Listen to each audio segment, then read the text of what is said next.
So first and the foremost thing, diabetes ఉన్నవాళ్ళు చేతులు కాళ్ళు వణకడం, ఇట్లాంటి బ్యాలెన్స్ ఇష్యూస్ ఇట్లాంటివి ఏమైనా ఉంటే ఫస్ట్ మీ దగ్గరలో ఉన్న న్యూరో ఫిజిషియన్ దగ్గరికి వెళ్ళండి. డయాబెటిస్ ఉన్న వాళ్ళల్లో best exercise for this is strength training.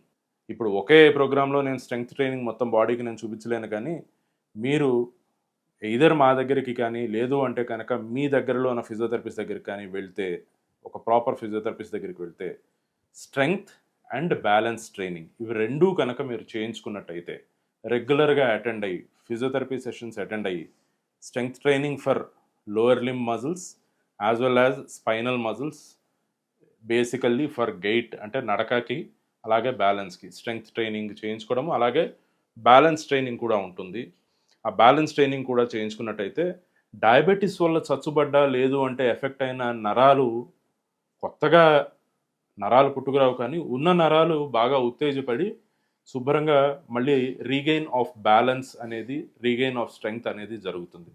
దీనివల్ల ఏమవుతుందంటే మీకు వణుకు కానీ ఇంబ్యాలెన్స్ కానీ చక్కగా నివారించుకోవచ్చు. Thank you.